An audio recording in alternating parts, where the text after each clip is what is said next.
అందరికీ నమస్కారం. Welcome to it's you TV. ప్రస్తుతం మనతో పాటు ఉన్నారు ప్రముఖ ఆధ్యాత్మిక ప్రవచనకర్త బ్రహ్మశ్రీ డాక్టర్ నోరి నారాయణమూర్తి గారు.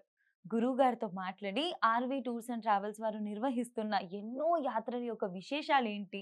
అసలు మనం ఎందుకు వెళ్లి దర్శించుకోవాలి? ఆ పుణ్యక్షేత్రాల యొక్క పవిత్రత, ప్రత్యేకతలన్నీ కూడా గురువుగారితో మాట్లాడి స్వయంగా తెలుసుకునే ప్రయత్నం చేసేద్దాం. నమస్కారం గురుగారు. సంతోషమ్మా.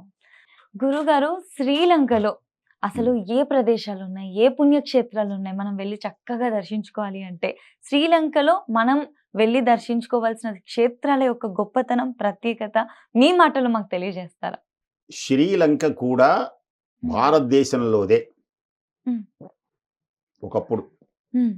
అసలు ఈ ప్రపంచమే వివిధమైనటువంటి దేశాలకు నిలయమైన ఈ ప్రపంచమే, ఈ భూలోకం హ్మ్. అద్భుతమైనటువంటి సుందర నాదం. హ్మ్. అందుకనే దేవతలు అలా వెళుతూ వెళుతూ భూలోక జలపాతాలను చూడగానే హళ, నాగిని, హళ, ఒక్కసారి ఆ భూలోకంలో జలక్రీడలు ఆడదామురా అని పిలుచుకుంటారు. అంటే అంత హ్మ్. స్వచ్ఛమైన జలాలతో ఉంటుంది. హుహు. వేళ కలుషితాలైన శ్రీలంక. ఈ శ్రీలంక లంకా పట్టణాన్ని బ్రహ్మదేవుని ఆదేశంతో విశ్వకర్మ చేత నిర్మితమైనటువంటిది ఈ లంక. హ్మ్. హ్మ్. దీనిని ఒక గంధర్వ కాంత శాపవశాత్తు ఉంటే, నువ్వు అక్కడికి వెళ్ళి ఆ లంకని కావలి కాయి అని బ్రహ్మదేవుడు ఆదేశించాడు. హ్మ్. హ్మ్. అప్పటికి దానికి ఆ పేరు లేదు. హ్మ్. ఈమె పేరు లంక. ఎవరి పేరు? ఈ అమ్మాయి పేరు. హ్మ్. నీ పేరుతోనే లంక ఉంటుంది. హ్మ్. నువ్వు రక్షిస్తూ ఉండు. హ్మ్. నువ్వు లంకకు అధిదేవతవి. నీ పేరు లంక. అందుకని నీ పేరుతోనే లంక. హ్మ్. ఆ లంక ఏలుతూ ఉంటే ఆంజనేయ స్వామి వారు వెళ్ళాడు. హ్మ్. సీతమ్మను బంధించాడు ఈ దుర్మార్గుడు అక్కడే. హ్మ్. రావణ పరిపాలిత లంక, హ్మ్. విశ్వకర్మ చేత నిర్మితమైన లంక, అద్భుతమైనటువంటి ఆ లంక మన పురాణాల్లో, అసలు రామాయణంలో శ్రీలంకకి గొప్ప స్థానం ఉంది. హుహు. షష్టియోజన విస్తీర్ణం ఏకయోజనమాయతం చాతుర్లక్ష వీధీనాం నవకోటి శివాలయం రావణేన సురక్షితం. రావణ పరిపాలిత లంక అంటారు. హుహు.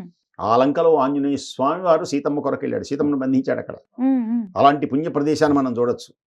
సీతమ్మ ఎక్కడ అశోకవనిలో రామ రామ రామ అంటూ దుఃఖించిందో, చంపక ఒకల సువర్ణ చందన వృక్షాలు కడకలలాడుతూ సాల వృక్షాలతో కడకలలాడే జలపాతాలతో సన్నని నదీ నదాలతో వికసించేటువంటి అద్భుత సుందర మహోన్నతమైనటువంటి ప్రదేశాన్ని మనం చూడొచ్చు.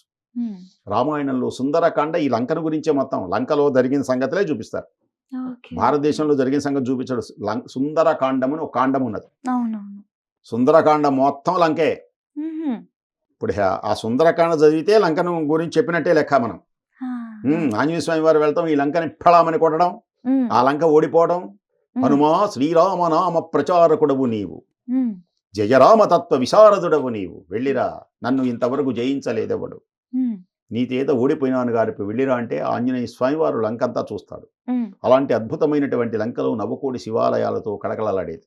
హ్మ్. ఇప్పుడు పోర్చుగీసు వాళ్ళు వీళ్ళు వచ్చేసి దాన్ని కలుషితం చేసి హ్మ్. చివరికి బౌద్ధ మతం, ఇప్పటికీ అవన్నీ చిహ్నాలు కనపడతాయి. హ్మ్. మహానుభావుడైనటువంటి ఆంజనేయ స్వామివారు ఆ లంకలో ఢటన్ ఢటన్ ఢటన్ ఢటన్ దూకితే హ్మ్. ఆంజనేయుని దివ్య పాదం మనకు అక్కడ కనపడుతుంది పెద్దది. ఆహా! ఇవాళ చూడొచ్చు ఆ లంకలో. రేపు ఆర్వి ట్రావెల్స్ ద్వారా హ్మ్. హ్మ్. హ్మ్. ఆంజనేయ స్వామివారు ఆ లంకలో సీతమ్మతో మాట్లాడిన ప్రదేశం. హ్మ్. సీతమ్మకు ధైర్యమును ఉంగరమునిస్తాడు అక్కడ. హుహు. చూడామణి గ్రహిస్తాడు. అవునవును. లంకను దగ్ధం చేస్తాడు. ఆ ప్రదేశాలన్నీ మనం చూడొచ్చు. ఓహో! హ్మ్. ఇక్కడ, ఇక్కడ, ఇక్కడ అని చూపిస్తారు. హ్మ్. హ్మ్. అంతేకాదు, రామరావణ యుద్ధం జరుగుతుంది. హ్మ్. రామరావణ యుద్ధం జరిగినప్పుడు లక్ష్మణుడు మూర్ఛపోతాడు. చాలామంది మరణిస్తారు. లక్ష్మణుడు మూర్ఛపోయినప్పుడు తెల్లవారేటప్పటికి సంజీవని పర్వతం తెచ్చి ఆ మూలిక చూపిస్తేనే అంటాడు సుషేణుడు అని పేరు కలిగినటువంటి ఒక వైద్యుడు. హ్మ్. అప్పుడు వెళ్ళగలిగిన వాడెవడు? ఎక్కడికెళ్ళాలి? హిమాలయాల్లో ద్రోణగిరి పర్వతాల్లో ఉంది. హ్మ్. ఆ పర్వతం, ఆ మూలిక సంజీవని మూలిక ఆ హ్మ్. పర్వతంలో. హ్మ్. ఆంజనేయ స్వామి వారు వెళ్ళాడు. నువ్వే వెళ్ళగలిగిన వాడు. ఆంజనేయ స్వామి వారి గొప్పతనం ఏంటంటే, ముందు ఆయన బలం ఆయనకు తెలియదు. అవును. నువ్వే వీరుడవు, ధీరుడవు, హే వీర హనుమాన్, హే ధీర హనుమాన్, ఏ సత్య శుచిమాన్, ఏ నిత్య రుచిమాన్. మనం మనం పొగుడుతుంటే సరి. హ్మ్. వెళ్ళిరాపో. మనోజవం మారుతతుల్య వేగం జితేంద్రియం బుద్ధిమతాం వరిష్టం వాతాత్మజం వానరయూథముఖ్యం శ్రీరామదూతం శిరసా నమామి. వెళ్ళిపోయి తెల్లవారేటప్పటికి పర్వతం తెస్తాడు. హ్మ్. పర్వతం తెచ్చి అక్కడ ముక్క ఒకటి పడింది అక్కడ. అది మనం చూడొచ్చు. ఇక్కడ సంజీవని పర్వతం మనం చూడొచ్చు. హ్మ్.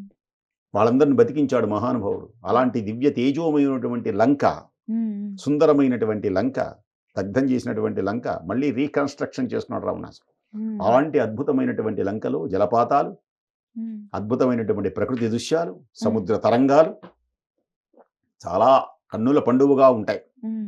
దానిని విభీషణుడు ఏలాడు. హ్మ్.